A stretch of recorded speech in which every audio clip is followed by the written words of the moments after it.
그래서 오늘 본문 21장 33절에 보면 아브라함은 부엘세바에 에셀 나무를 심고 그랬습니다. 부엘세바라는 것이 우물입니다. 우물. 부엘이 우물입니다. 쉐바는 맹세고요. 그래서 맹세 우물 곁에 나무를 심었습니다. 에셀 나무. 그리고 거기서 영원하신 여호와의 이름을 불렀다라고 말씀을 하고 있습니다. 우물 옆에다가 나무를 심었으니까 어떻게 됐을까요? 이 나무 뿌리가 수맥에 닿아 있겠죠.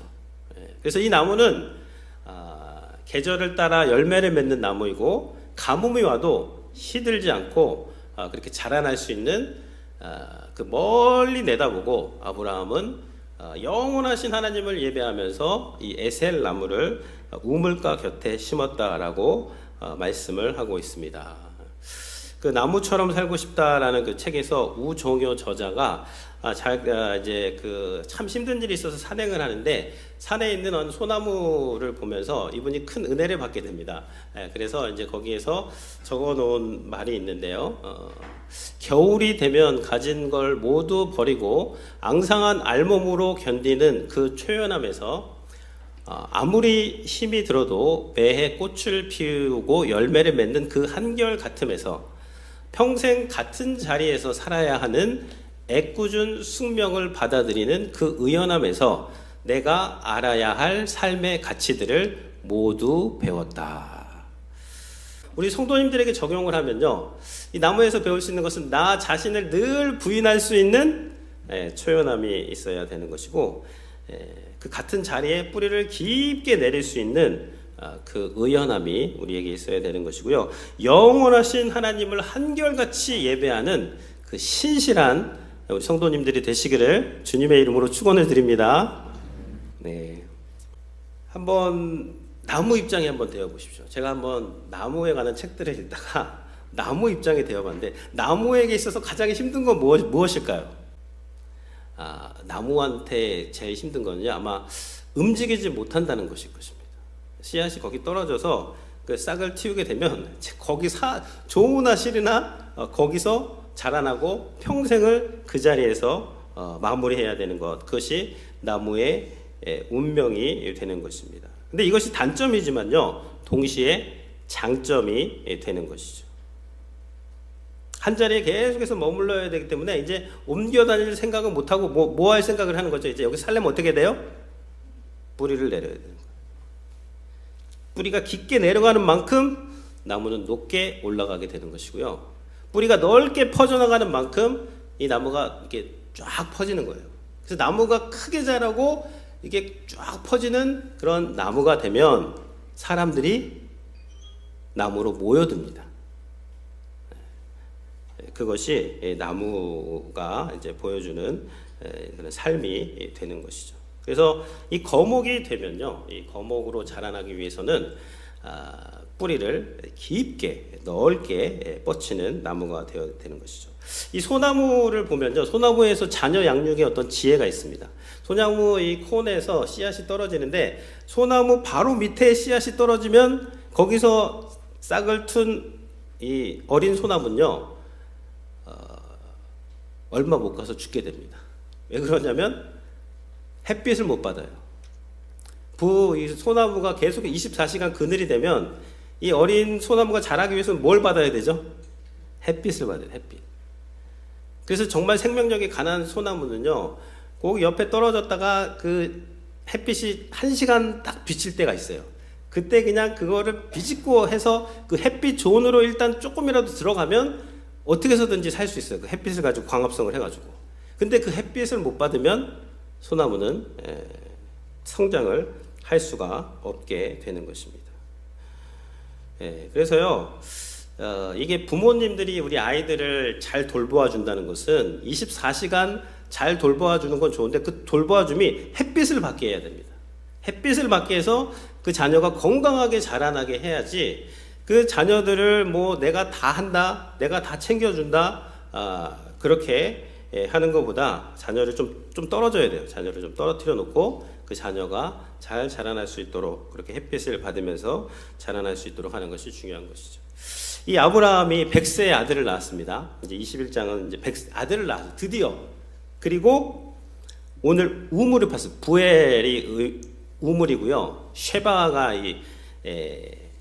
맹세라는 뜻입니다. 그래서 맹세 이제 우물을 지금 막 이제 저 우물을 파가지고 언약을 한 겁니다. 언약을 하고 처음으로 그 아비멜렉 왕하고 그쪽 본토 왕하고 언약을 해서 이 땅은 이제 이 우물은 내 거다. 그리고 이 땅은 이제 나의 땅이다라고 그렇게 언약을 한 내용이 오늘 본문이 되는 것입니다. 25년 만에 처음으로 가나안 땅 도착한 지 25년 만에 아들 태어나고 25년 만에 그 조그마지만 그 우물 그리고 그 우물 주변에 그 땅을 이제 아브라함의 땅이다라고 언약을 공식적으로 지금 최초로 하게 된 것이죠. 이 아브라함이 처음으로 이제 떠난 곳은 고향은 어디냐면요. 우루 지역입니다. 우루는 지금의 이라크죠. 우루에서 하란까지 1차적으로 갔어요. 하란은 지금의 터키가 되는 것입니다. 우루에서 이 하란까지는 약 600마일입니다. 600마일을 일단 떠나서 하란에서 잠시 멈춰 있는데 하나님이 다시 한번 아브라함에게 나타나서 본토와 친척 아비의 집을 떠나라. 그래서 하란에서 다시 떠나서 가나안 땅으로 도착을 한 거예요. 1000마일입니다. 1000마일을 이동해서 가나안 땅에 도착했는데 25년 동안 땅이 없었어요. 25년 만에 아들이 태어나고 25년 만에 지금 겨우 이 우물을 자신의 것으로 그렇게 언약을 하는 그런 내용이 이제 있는 것이죠. 그래서요, 우리 성도님들 중에서 이민 오신 지 얼마나 되셨나요? 한 25년 되셨나요? 25년. 네. 아브라함이 자리 잡는데 얼마나 걸렸다? 25년 만에 처음으로 우물 하나 자기 거 이제 등기를 한 겁니다. 네. 그때 자녀 처음 태어나고. 네.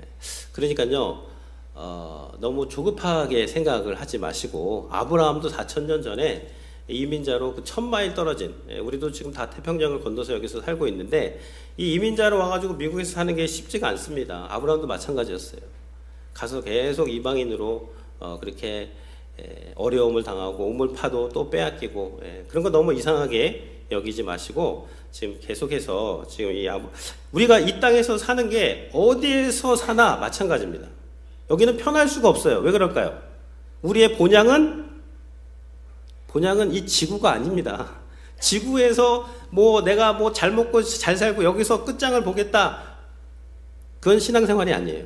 우리의 본향은 하늘나라고 우리가 한국에 살던 미국에 살던 뭐 다른 나라에 살던 여기는 어디다? 나그네입니다. 나그네. 아브라함처럼 나그네 인생을 사는 거예요. 이민자로 살아가는 거예요. 이민자의 삶은 쉽지 않다라는 것. 원래 힘든 것이다. 그게 힘드니까 하나님 바라보면서 살 수가 있는 것이죠. 그래서 오늘 이야기를 통해서 한 2가지 정도 함께 교훈을 나누도록 하겠습니다.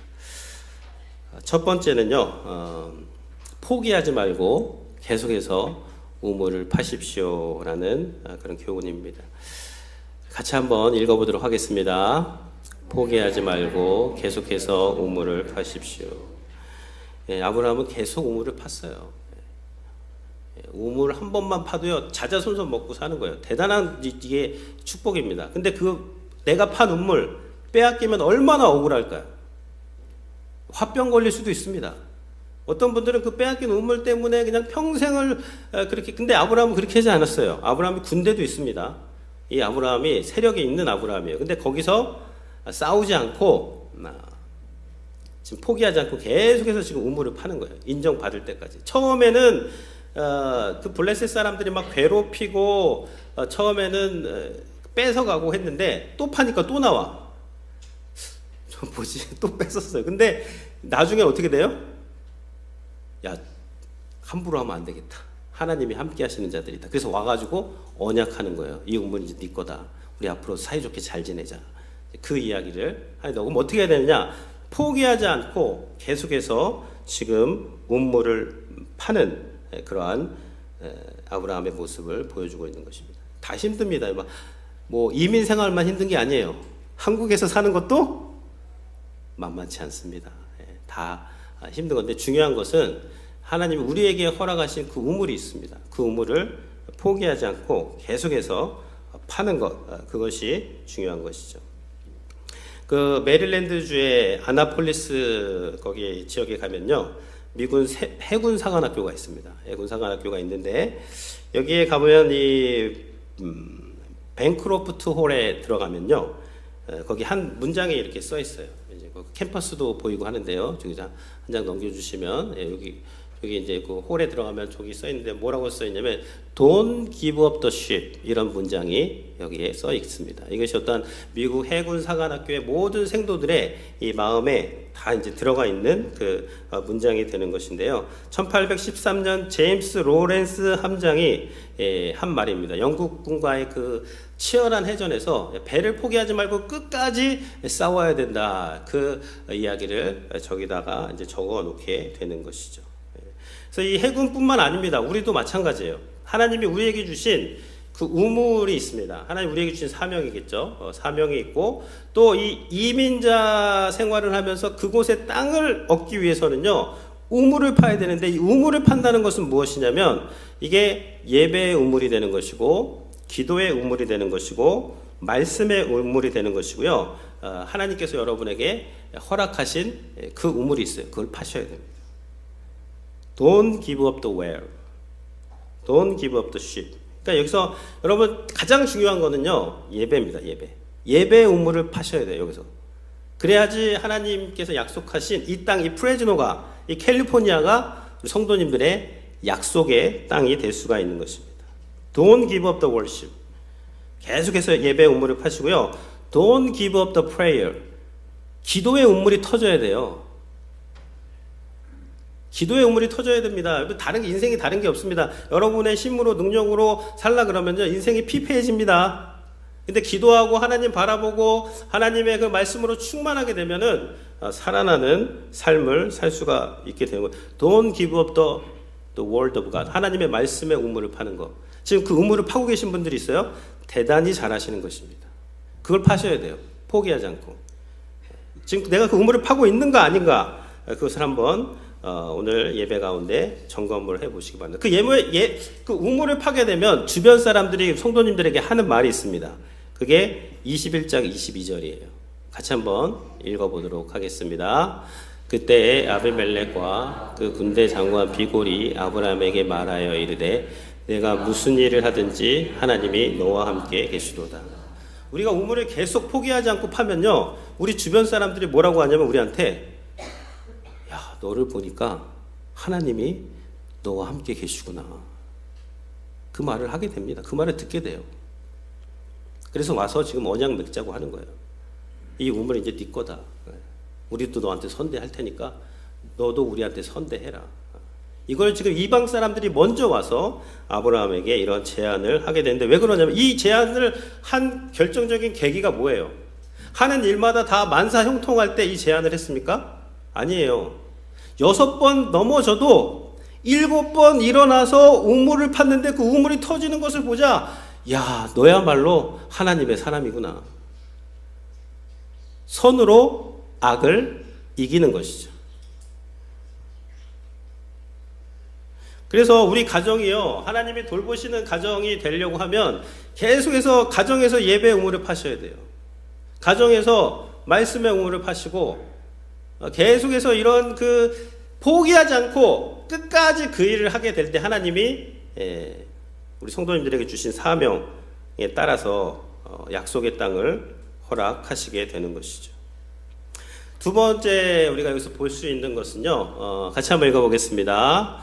에셀 나무를 심고 영원하신 하나님을 예배하십시오.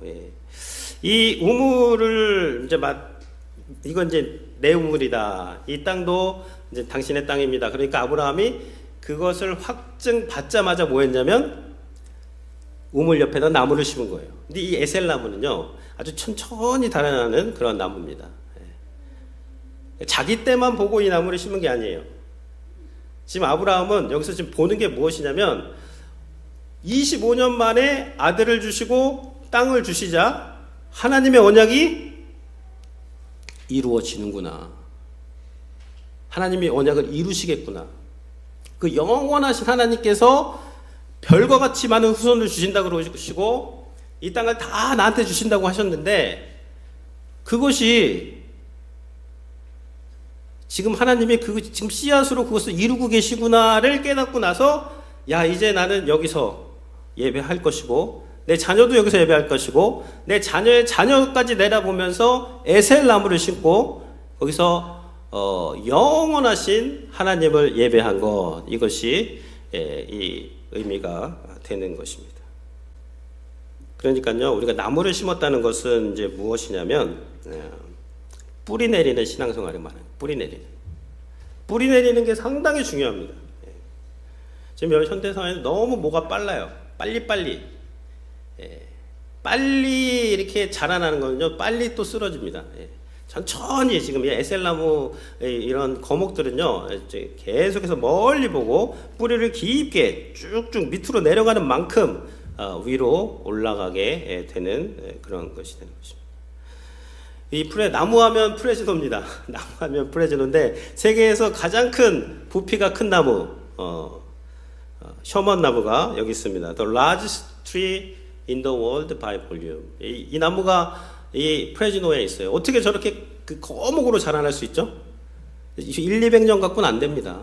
수천 년 그냥 이 나무가 계속해서 뿌리를 내리고 또 퍼져나가고 그렇게 할 때 거목으로 자라날 수가 있게 되는 것이죠. 그래서 이 거목이라는 것은 무슨 말이냐면요. 이 나무가 아까 단점이 뭐죠? 못 움직인다 그랬잖아요. 근데 거목이 된다는 건 단점이 극복되는 거예요. 이 거목이 셔먼나무 보려고 전 세계에서 200만 명이 여기로 옵니다. 세코이아 내셔널 파크에 와요. 왜 오죠? 저 나무 보려고 오는 거예요. 나무가 못 가니까 사람들이 거목을 보기 위해서 이게 축복된 거목의 인생이 되는 것입니다.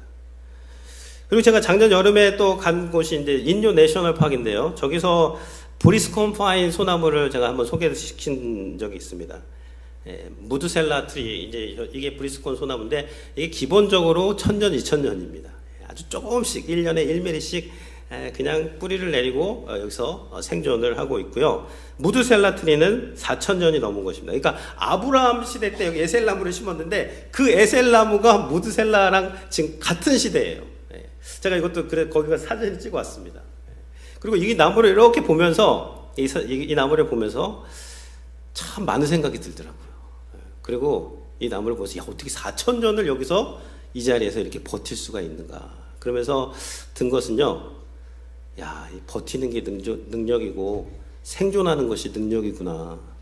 4000년을 버티니까 이 나무 보러도 전 세계에서 많은 사람들이 또 오게 되는 것이죠.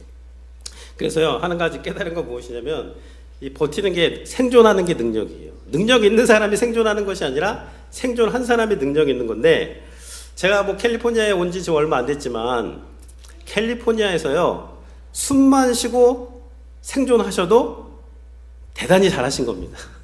여기 살기가 여기가 그렇게 쉬운 데가 아니에요. 여기서 지금 10년 넘게 20년 넘게 30년 넘게 여기서 생존하셨다? 여러분 수고 많으셨습니다. 대단한 거예요, 그거. 그게 능력입니다. 생존한 것 자체가. 신앙생활도 근데 마찬가지입니다. 그래서 중요한 것은요, 생존을 하시면서 뿌리를 내리셔야 돼요. 뿌리를. 베이 지역은 지금 뭔가가 거기는 막 휘몰아치는 지역이에요. 거기서 이제 예로부터 많은 사람들이 동부에서부터 다 샌프란시스코 항구로 와서 우리나라의 선교사님들이 다 어디에서 나갔죠? 샌프란시스코 공항에서 배 타고 다 일본으로 갔다가 우리나라로 온 거예요. 저기는 다 뻗어 나가는 지역입니다. 쫙쫙. 프레지노는요. 뿌리 내리기 좋은 지역이에요. 그러니까 장점을 살리셔야 돼요. 여기서는 뭐 하시면 뿌리를 깊게 내리시고 여기서 이렇게 깊은 그런 신앙 어떻게 뭐가 빨리빨리 해가지고 뭘 열매를 맺어 보겠다 그러면요 또 빨리빨리 지게 되는 거예요. 근데 여기서는 긴 안목을 가지고 에셀나무를 심고 여기서 자녀와 정말 훌륭한 교회는 어떤 교회냐면요 그 교회 성도님들이 나는 여기에 뿌리를 내리겠다. 내 자녀와 자녀의 자녀와 자녀의 자녀까지 여기서 하나님을 예배하겠다 하는 교회는요 마귀가 공격하지 못합니다. 하나님이 함께 하시는 교회고 그 교회는 강력하게 거목이 되어서 많은 사람들이 그 교회로 찾아오는 교회로 하나님이 세워주시는 것이죠. 여러분, 인생이 짧아요. 이 두세 군데 돌아가면 인생 훅 갑니다. 그러니까 뿌리를 내린다는 건 무슨 말이냐면, 뭐 한 군데 계속 있는 것도 중요하지만 어디에 있든지 간에 거기서 뿌리를 내리고 그곳에서 하나님을 예배하고 멀리 보면서 그곳에 하나님을 찬양하고 예배하는 것, 그것이 지금 에셀 나무를 심고 하나님을 예배했다. 그게 우리 자녀들을 축복하는 비법입니다. 비법. 우리 아버지가 그런 마음을 가지고, 우리 부모님들이 그런 마음을 가지고 하나님을 섬기면 그게 그대로 가는 거예요. 부모님은 그걸, 그래서 그 신앙이 신앙으로 계속 가서 거목, 그 믿음의 거목 가정이 되는 거예요. 그럼 어디에 있든지 그 거목이 되면 이 그늘이 있고 열매가 있고 먹을 게 있으면 사람들이 옵니다. 여러분이 찾아가는 게 아니에요. 사람들이 여러분한테 와야 돼요.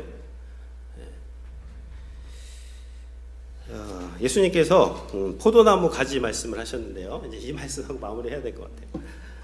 예수님은 포도나무다, 우리는 가지다 그랬어요.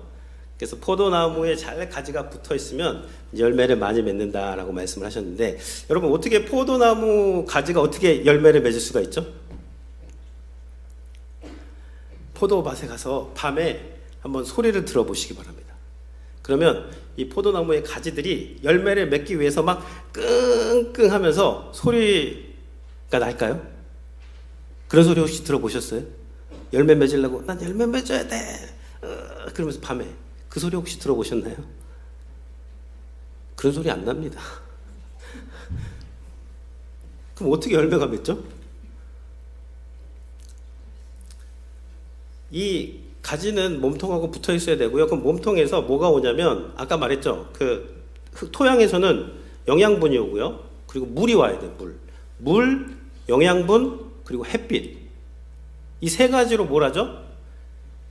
포토신시스, 이 광합성을 하는 거예요. 햇빛하고 영양분하고 물이 이게 막 조화롭게 되면서 거기서 이게 신비입니다. 이산화탄소가 들어와서 산소가 나간다. 지금 이 과학으로도 이거 못 밝혀요.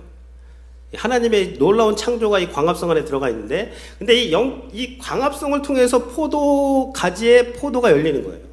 그럼 우리가 어떻게 열매 맺는 신앙이 되냐면요, 내가 뭐 열매 맺어야지 용 쓴다 그랬는데 되는 게 아니라 햇빛에 노출이 돼야 돼요. 내가 하나님의 햇빛에 노출이, 예배 시간이 무슨 시간이에요? 내 영혼에 햇빛 비치는 시간이에요. 그 예배 시간에 찬양으로, 말씀으로, 기도로 영양분이 공급이 되고 생수가 공급이 되고 내 영혼에 햇빛이 붙여가지고 이 예배 시간이 영적 광합성이 막 일어나는 시간입니다. 그러면 우리가 예배하는 동안 나도 모르게 열매가 맺혀지는 거예요. 열매는 여러분이 맺으려고 용 쓰는 거 아닙니다. 그러니까 예배하셔야 돼요. 예배하시고 찬양하시고 기도하시고, 그러면 열매가 주렁주렁 나도 모르게 맺히는 거예요. 이 예배 시간 대단히 중요한 시간입니다. 그래서 같이 드리는 예배, 우리 자녀들도 같이 하고, 이 예배가 또 다음으로 내려가고 해서 오늘 이 에셀 나무를 심고 영원하신 하나님을 예배하시는 모든 성도님들이 되시기를 주님의 이름으로 축원을 드립니다. 아멘.